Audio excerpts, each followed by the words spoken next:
एक telecom sector में production linked incentive, ये जो स्कीम पहले ही आत्मनिर्भर भारत के संदर्भ में कही थी, उसके सारा आज निर्णय हो गया है टेलीकॉम सेक्टर के लिए, तो उसकी जानकारी पहले रवि जी देंगे। दूसरा, जुवेनाइल जस्टिस, बालकों को एक संपूर्ण न्याय मिले, उसके लिए जो सुधार का बिल है उसका प्रारूप भी मंजूर हुआ है, और मॉरिशस के साथ एक व्यापारिक समझौता हुआ है।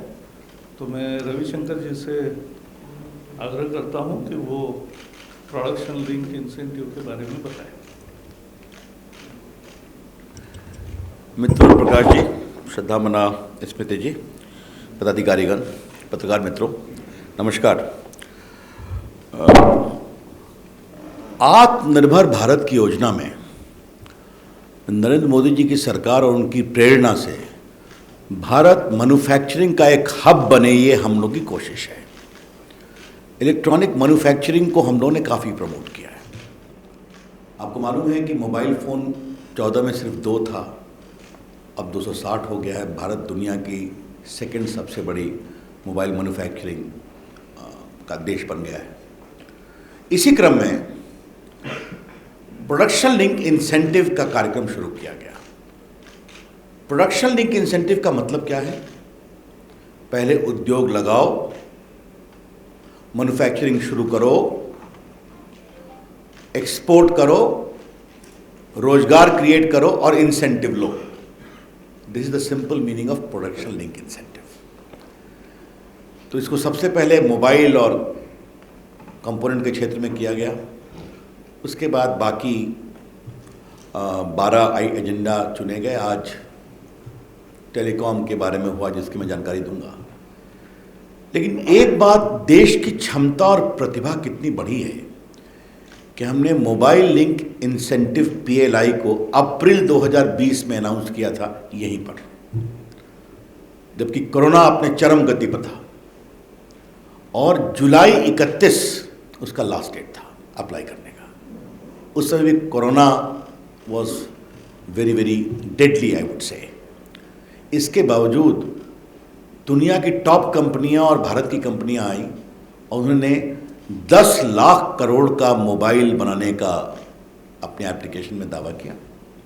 7 लाख करोड़ के एक्सपोर्ट का प्रावधान रखा और लगभग 8 लाख लोगों को डायरेक्ट इनडायरेक्ट एम्प्लॉयमेंट देने की बात कही। आज जब हम आपसे फरवरी में बात कर रहे हैं तो मुझे आपको बताते हुए खुशी हो रही है कि 34,000 करोड़ रुपए का इन्वेस्टमेंट हो चुका है। दुनिया की टॉप बड़ी कंपनियां भारत में मोबाइल बना रही हैं और एक्सपोर्ट कर रही हैं। और मैं किसी कंपनी का नाम तो नहीं लूँगा, लेकिन एक बड़ी कंपनी ने अभी तक 20,000 लोगों को नौकरी दे दी है, और अगले साल तक वो 1 लाख को डायरेक्ट और 3 लाख को इनडायरेक्ट जॉब देंगे, सिर्फ एक कंपनी। और मुझे आपको बताते हुए खुशी हो रही है कि 5 साल में वो $40 बिलियन का मोबाइल फ़ोन बनाएंगे, जिसमें 90% US, यूरोपियन यूनियन, जापानी देशों में एक्सपोर्ट करेंगे। तो जो भारत में make in India for Indian export, तो उसकी सफलता मिल रही है। और सबसे बड़ी बात है कि कोरोना काल में ये उपलब्धि हम प्राप्त कर पाए हैं। तो इसके लिए हम सभी प्लेयर्स का अभिनंदन करना चाहते हैं, और ये गति और आगे बढ़ेगी। उसी की दूसरी कड़ी के रूप में आज हमने टेलीकॉम सेक्टर के लिए PLI को आज कैबिनेट ने मंजूरी दी है। आप एक बात जान लें कि भारत में जो टेलीकॉम के इक्विपमेंट्स हैं, आप सभी जानते हैं, वो इक्विपमेंट कई प्रकार के होते हैं, जिसमें कोर कंपोनेंट होते हैं, स्विचिंग डिवाइस होते हैं, फिर आपके एक्सेस नेटवर्क वायरलेस इक्विपमेंट होते हैं, कई चीज़ें होती हैं। इसका 50,000 करोड़ का यहाँ पर इंपोर्ट होता है बाहर से आते हैं। तो हमें इसको ऑफसेट करना था और make in India telecom equipments में आगे बढ़े। अब 5G के इक्विपमेंट्स आएंगे, बाकी आएंगे, तो इसके लिए हमें इंसेंटिव देना ज़रूरी था। तो मुझे आपको बताते हुए खुशी हो रही है कि हमने स्टेक होल्डर से काफ़ी चर्चा की, और चर्चा करने के बाद 40,000 करोड़ रुपए का तो मोबाइल का PLI था। ये PLI अभी हमने बताया है लगभग 12,195 करोड़ रुपए का। इसके दो कंपोनेंट हैं। आत्मनिर्भर भारत में हम भारत की MSME को भी प्रमोट करना चाहते हैं। We want to promote MSMEs of India. उनके लिए 10 करोड़ का थ्रेशोल्ड है कि आपका 10 करोड़ का है तो हम आप इसमें आ सकते हैं और आगे आप ऊपर तक 50 करोड़ तक जा सकते हैं। और जनरल के लिए 100 करोड़ रुपए रखा है और first year, second year, third year ये सबका डिटेल्स कैसे हम डिसबर्स करेंगे ये आपको प्रेस रिलीज में मिल जाएगा। और जो हमारा अनुमान है, जो हम आपको बताना चाहते हैं कि हम 2,44,200 करोड़ का इंक्रीमेंटल प्रोडक्शन करेंगे।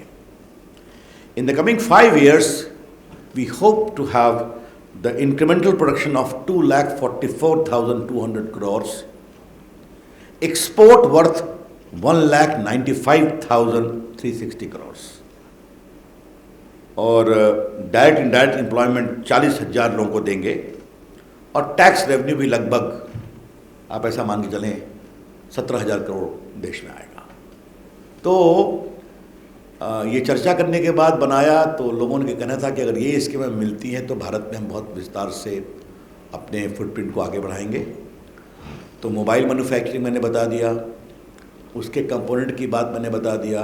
अभी टेलीकॉम इक्विपमेंट्स का हमने सेकंड शुरू किया है और जल्दी ही हम एक और PLI लेके आने वाले हैं। Laptop, iPad, tablet, server etcetera के बारे में। तो भारत के इलेक्ट्रॉनिक मैन्युफैक्चरिंग की पूरी प्रक्रिया को हमें ग्लोबल स्टैंडर्ड तक पहुंचाना है। और हमारा मानना है कि ये जो पूरा, और मैं आपको बताना चाह रहा था, मैं किसी देश का नाम नहीं लूँगा, लेकिन पड़ोस देश की 14 फैक्ट्रियाँ भी हम ले आए हिंदुस्तान में, जिसमें कोर मैन्युफैक्चरिंग प्रोसेस मोबाइल के और बाकी उनके असेंबली लाइन के लोग थे। तो हम भारत को दुनिया की एक बड़ी ताकत इलेक्ट्रॉनिक मैन्युफैक्चरिंग बनाना चाहते हैं। और भारत के प्रति कोरोना की मजबूरियों के बावजूद जो इतना आकर्षण बढ़ रहा है उसके 3 कारण हैं। नंबर 1, हमने ईज ऑफ डूइंग बिजनेस को इनकरेज किया है। नंबर 2, भारत एक बड़ा मार्केट है और ईज ऑफ डूइंग बिजनेस को सरकार ने बहुत प्रमोट किया है। और नंबर 3, हमारे प्रधानमंत्री के नेतृत्व को दुनिया में जो एक रिस्पेक्ट से देखा जाता है इंडिया को, इसकी इन टोटल सर्कमस्टेंसेस के कारण आज भारत में ये सफलता मिली है। और हमें पूरा विश्वास है कि जो हमने टेलीकॉम इक्विपमेंट्स के बारे में आज प्रोडक्शन लिंक इंसेंटिव बनाया है ये भी बहुत सफल होगा और भारत एक बहुत ही वाइब्रेंट मैन्युफैक्चरिंग इकोनॉमी बनेगा इन द इलेक्ट्रॉनिक सेक्टर। और ये बात मैं आपसे इसलिए कह रहा हूँ, जो मेरी अंतिम टिप्पणी है, फिर स्मृति जी अपनी बात कहेंगी। 14 में जब हमारी सरकार आई थी, और इस फिगर को आप ध्यान रखें, 14 में हमारी सरकार आई थी तो देश का इलेक्ट्रॉनिक मैन्युफैक्चरिंग का टोटल वैल्यू था 1,90,000 करोड़, 1,90,000 करोड़, 1450। और 19-20 में यह हो गया है 5.5 लाख करोड़। तो from 1,90,000 crore to close to 5.5 lakh crore, 50 lakh crore. ये PLI के पहले की स्थिति है। अब PLI आया तो मैंने आपको संकेत दे दिया, तो ये पूरा संकेत इसी बात से जा रहा है कि इलेक्ट्रॉनिक मैन्युफैक्चरिंग के क्षेत्र में भारत एक बहुत ही वाइब्रेंट इकॉनमी बनेगा मैन्युफैक्चरिंग में। तो आज के दिन मैं बहुत अभिनंदन करता हूँ प्रधानमंत्री जी का कि उन्होंने इसके लिए सहमति दी। और मैं अपील करूँगा सारे टेलीकॉम मैन्युफैक्चरर्स से इक्विपमेंट्स के कि come on, India is waiting for you with this scheme, enjoy this scheme, will give you all the help. Thank you. Thank you very much sir. अब मैं रिक्वेस्ट करता हूँ madam Smriti Irani ji के brief करें। संवेदनशीलता का परिचय देते हुए आज देश के यशस्वी प्रधानमंत्री जी ने कैबिनेट के माध्यम से juvenile justice care and protection of children act 2015 में अमेंडमेंट लाने के प्रस्ताव को स्वीकार किया है। प्रशासनिक ढांचे में देश भर में बच्चों के संरक्षण की दृष्टि से कुछ विशेष निर्णय लिए गए हैं। हर जिले में अब डिस्ट्रिक्ट मैजिस्ट्रेट, जिसमें एडिशनल डिस्ट्रिक्ट मैजिस्ट्रेट भी सम्मिलित होंगे, उनको अब अधिकार दिया जाएगा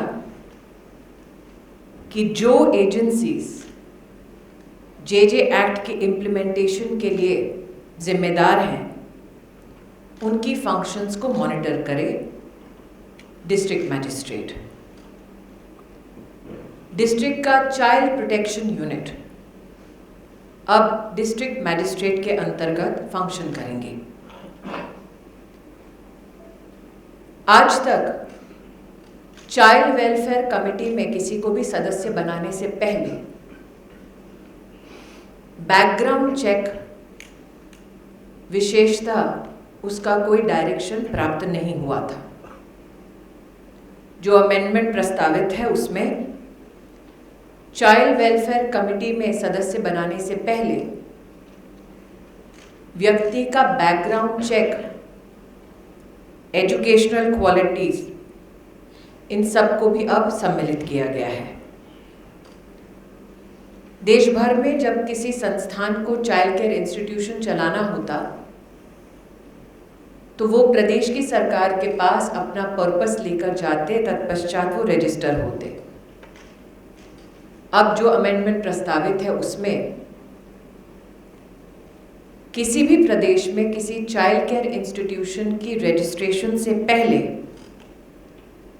उस जिले का डिस्ट्रिक्ट मैजिस्ट्रेट पहले उस इंस्टीट्यूशन की कैपेसिटी, उस इंस्टीट्यूशन का बैकग्राउंड चेक करने के बाद ही रिकमेंडेशन प्रदेश सरकार को भेजेंगे, जिसके अंतर्गत फिर ऐसे संस्थानों का रजिस्ट्रेशन किया जाएगा। प्रस्ताव में ये बात भी सम्मिलित है कि अब district magistrate independently child welfare committee, specialised juvenile police units और रजिस्टर्ड इंस्टीट्यूशंस को इवैल्यूएट कर सकते हैं। अडॉप्शन संबंधी भी एडमिनिस्ट्रेटिवली सभी फंक्शंस डिस्ट्रिक्ट मैजिस्ट्रेट के अधीन किए जाएंगे। एक्ट के स्कोप को विस्तारित करते हुए जो बच्चे ट्रैफिकिंग और ड्रग अब्यूज के शिकार हुए, जो बच्चे रेस्क्यू किए गए वर्किंग थ्रू दी NCLP, जो बच्चे उनके गार्डियंस द्वारा भी अबैंडन किए गए, इन बच्चों को भी अब child in need of protection और केयर की परिभाषा में सम्मिलित किया जाएगा। हर जिले में डिस्ट्रिक्ट मैजिस्ट्रेट के अंतर्गत विशेष प्रावधान किया जाएगा, जिसके अंतर्गत बच्चों को अगर उनके परिवारों के साथ रिस्टोर किया गया है, रनअवे बच्चे हैं अथवा अगर बच्चे मृत पाए गए,